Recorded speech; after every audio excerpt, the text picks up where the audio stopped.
A tranquila manhã de domingo foi abalada por notícias terríveis. O que começou como um dia comum, rapidamente se transformou em um pesadelo para muitos.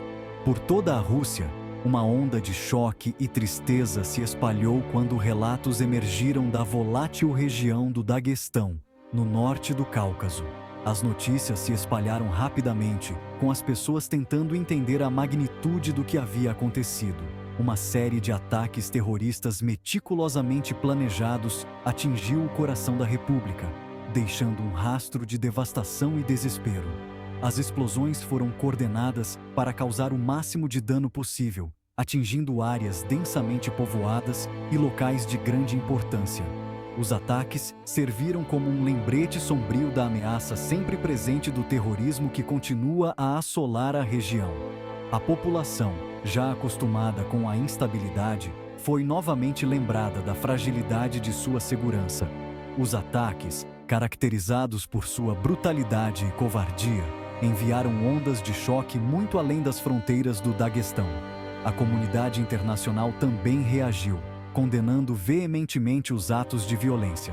O povo russo, ainda lutando contra o conflito em andamento na Ucrânia, foi mais uma vez confrontado com o espectro da violência e do extremismo. A sensação de vulnerabilidade aumentou, com muitos se perguntando onde e quando o próximo ataque poderia ocorrer. O Kremlin, já enfrentando pressão internacional, se viu no centro de outra crise, exigindo ação rápida e decisiva. As autoridades prometeram uma resposta firme, com o presidente fazendo um discurso à nação, garantindo que os responsáveis seriam encontrados e punidos. À medida que os detalhes dos ataques começaram a surgir, a verdadeira extensão do horror ficou clara. Relatos de testemunhas oculares e imagens de vídeo mostraram a destruição e o sofrimento causados pelos ataques. Os terroristas, movidos por uma ideologia distorcida de ódio e destruição, atacaram o cerne da sociedade russa, visando locais de culto e os bravos homens e mulheres encarregados de protegê-los. Esses ataques foram projetados para semear medo e divisão, tentando desestabilizar ainda mais a região. Os ataques não foram apenas um ataque a vidas inocentes, mas um desafio direto ao Estado russo e seus esforços para manter a paz e a estabilidade na volátil região do norte do Cáucaso. As autoridades locais e nacionais agora enfrentam a difícil tarefa de restaurar a ordem e garantir a segurança de seus cidadãos. O período imediatamente posterior aos ataques foi de caos e confusão. As pessoas estavam em estado de choque, tentando localizar seus entes queridos e entender o que havia acontecido. Os serviços de emergência correram para os locais, trabalhando incansavelmente para tratar os feridos e confortar os enlutados. Médicos, enfermeiros e voluntários se uniram em um esforço hercúleo para salvar vidas e oferecer apoio emocional. As forças de segurança, em alerta máximo, lançaram uma caçada humana massiva aos perpetradores, determinados a levá-los à justiça. Operações de busca foram realizadas em várias regiões, com a esperança de capturar os responsáveis antes que pudessem causar mais danos. Os ataques, ocorrendo em um momento de tensões intensificadas tanto no cenário doméstico quanto internacional, mergulharam a Rússia em um estado de incerteza e medo. A população, já cansada de conflitos e violência, agora enfrenta um futuro ainda mais incerto, com a esperança de que a paz e a estabilidade possam ser restauradas em breve. Os terroristas escolheram meticulosamente seus alvos para infligir o máximo de dano e incutir medo generalizado. Eles estudaram os locais, observaram os horários e esperaram o momento perfeito para atacar, garantindo que o impacto fosse sentido por todos. Duas igrejas ortodoxas, símbolos da fé dominante na Rússia, tornaram-se locais de carnificina e destruição. Essas igrejas, que por séculos foram refúgios de paz e espiritualidade, agora estavam em ruínas, com escombros espalhados por todos os lados. Os agressores, armados com explosivos e armas de fogo, invadiram as igrejas durante os cultos de domingo, transformando um dia de oração em um banho de sangue. As explosões e os tiros ecoaram pelos corredores sagrados, deixando um rastro de destruição e desespero. Os fiéis, Reunidos em oração, nunca tiveram chance contra o ataque repentino e brutal. Muitos estavam de olhos fechados, em profunda meditação, quando o caos irrompeu, pegando todos de surpresa e sem defesa. Outro alvo foi uma sinagoga, um local de culto para a pequena, mas significativa, comunidade judaica da região. A sinagoga, que sempre foi um símbolo de resistência e fé, agora estava marcada pela violência e pelo ódio. O ataque à sinagoga serviu como um lembrete gritante de que o terrorismo não conhece religião e que suas vítimas vêm de todas as esferas da vida. Independentemente de sua fé, todos estavam vulneráveis a esses atos de terror. Os terroristas, movidos pelo ódio e pela intolerância, procuraram dividir comunidades e espalhar o medo entre as minorias religiosas.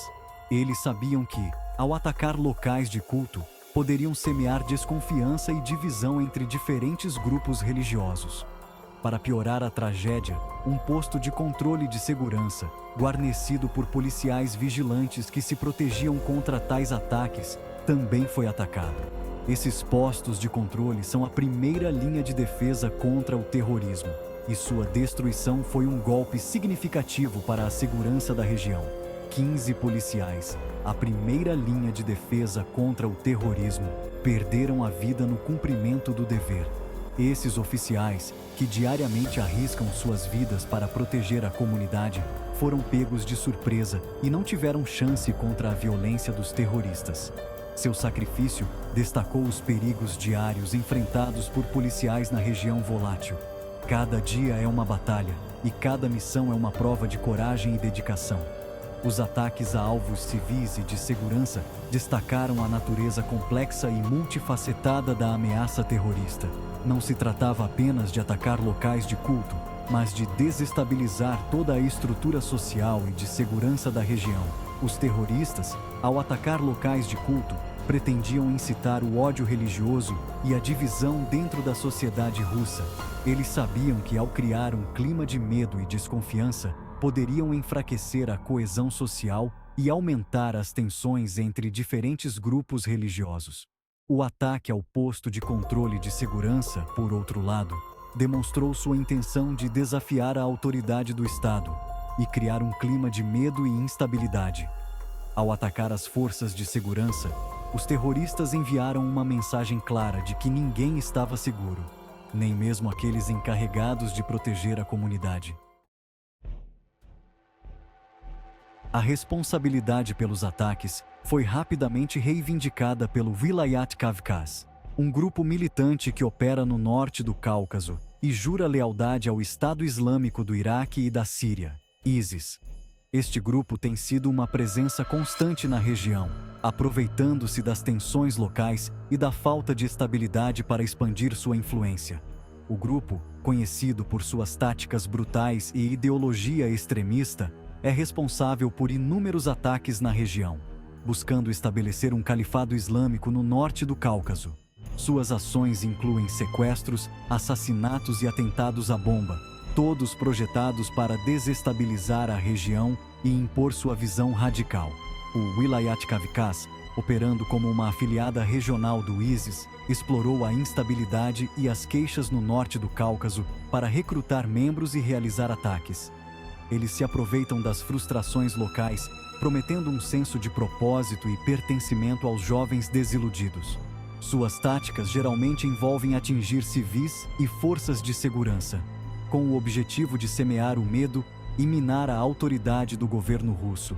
Ataques a mercados, escolas e postos de controle são comuns, criando um clima de terror constante. A reivindicação de responsabilidade do grupo, divulgada por meio de seus canais de propaganda, enviou ondas de choque pela comunidade internacional. A propaganda é uma ferramenta poderosa para eles, usada para recrutar novos membros e espalhar sua ideologia. Os ataques serviram como um lembrete gritante do alcance global do ISIS e sua capacidade de inspirar violência mesmo em regiões distantes de suas áreas centrais de operação. A influência do ISIS pode ser sentida em todo o mundo, com ataques inspirados por sua ideologia ocorrendo em lugares tão distantes quanto a Europa e a América do Norte.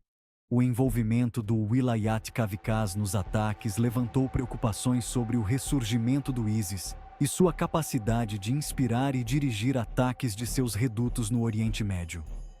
Especialistas temem que a capacidade do ISIS de se reinventar e se adaptar a novas regiões possa prolongar a ameaça global que representa.